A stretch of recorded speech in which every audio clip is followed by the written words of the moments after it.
এখন বাজে প্রায় রাত 12:30। একটা প্রশ্ন বারবার আমার মনের ভিতরে শুধু বারবার এটা আমাকে নিজেকে নিজে প্রশ্ন করতেছে। আমার বিবেক বুদ্ধি আমাকে বারবার প্রশ্ন করতেছে। একটাই প্রশ্ন আমার মনে। এখন হইছে মার্চ মাস, মানে এপ্রিল মাস, এখন নিউ অ্যাডমিশন শুরু হইতাছে বিভিন্ন প্রাইভেট স্কুল থেকে শুরু করে মেবি গভর্নমেন্ট স্কুলে অ্যাডমিশনগুলো আর কিছুদিন পরে শুরু হইব। আচ্ছা, প্রাইভেট স্কুলের অ্যাডমিশন অন প্রসেস, মানে অক্ষণে।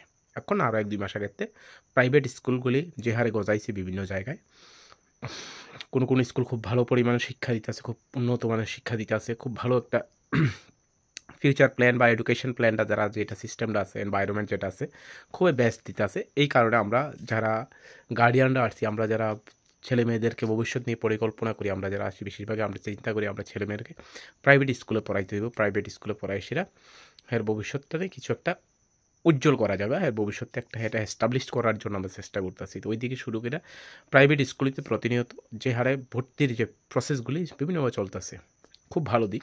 বাট আমার প্রশ্ন হচ্ছে, আমি এর সাথে দেখতেছি ম্যাক্সিমাম যারা গভর্নমেন্ট স্কুলে জব করে, গভর্নমেন্ট স্কুলে চাকরি করতেছে, তারা সবার থেকে আগে, ওই শিক্ষকরাই আগে তাদের ছেলে মেয়েকে গভর্নমেন্ট স্কুল ছাইড়া দিয়ে প্রাইভেট স্কুলে পড়ানোর জন্য, যারা গভর্নমেন্ট স্কুলে চাকরি করে মাসে 40,000, 50,000, 60,000, 70,000 টাকা গনে, তার ছেলেমেয়েরা প্রাইভেট স্কুলে পড়তেছে। আমি মনে করি পৃথিবীতে যদি লজ্জা থাকে, অসভ্য মানুষ থাকে, সবচেয়ে আগে যে অসভ্য হইছে তারা। ওই সকল শিক্ষকরা যারা নিজে সরকারি অফিসে চাকরি করে, সরকারি স্কুলে চাকরি করে, টিচার, ওই সেটা ঠিকমতো ক্লাস করে না, ঠিকমতো স্কুলের পরিকাঠামো করে না, স্কুলের সব কিছু করে না। তারা নিজের বাচ্চাকে ফিউচার প্ল্যান করার জন্য, উজ্জ্বল ভবিষ্যতের জন্য প্রাইভেট স্কুলে পড়ায়। অথচ প্রাইভেট স্কুলের 10 জন টিচারের বেতন একজন গভর্নমেন্ট স্কুলের বেতনের সমান হয় কিনা সন্দেহ আছে। প্রাইভেট স্কুল 10 জন টিচার, প্রাইভেট স্কুলের 10 জন টিচারের বেতন একজন গভর্নমেন্ট স্কুলের টিচারের সমান হয় কিনা তার সন্দেহ আছে। তাহলে নিঃসন্দেহে ওই টিচার, যে গভর্নমেন্ট টিচার, তার ছেলে মেয়েকে প্রাইভেট স্কুলে পড়াইবার, প্রাইভেট স্কুলে পড়াইতে গেলে হিউজ পরিমাণ টাকা লাগে।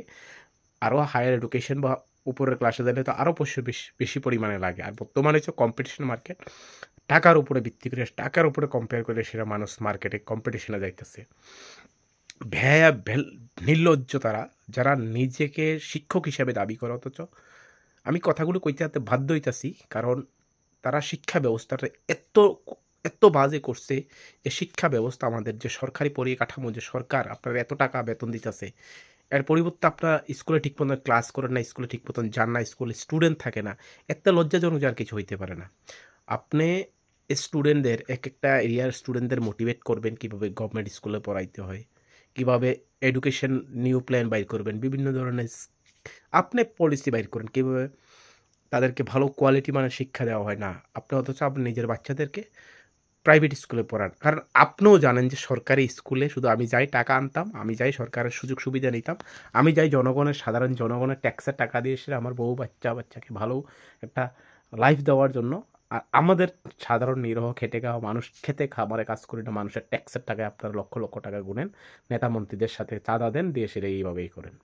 তো আজকে আমরা স্বাধীনতা হওয়ার পরও, আজকে প্রায় 70-80 বছর চলতেছে প্রায়, আজকের দিনও আমাদের দেশের এই অবস্থা।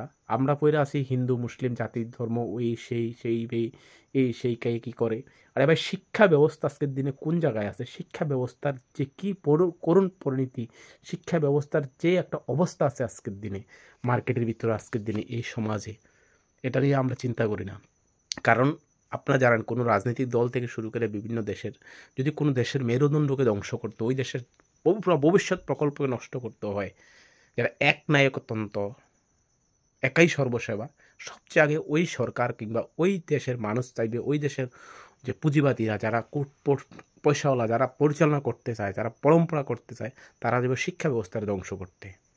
তাহলে এই জায়গাতে অনুসরণ করা যায় যে একজন গভর্নমেন্ট স্কুলের টিচার এর নিজের সন্তানকে প্রাইভেট স্কুলে পড়ায়, এর অর্থ মানে কি, হে জানে যে প্রাইভেট স্কুল হচ্ছে একটু ভালো শিক্ষা দেয়, অথচ তার 10 ভাগের 1 ভাগ বেতন দেয় না টিচারদের।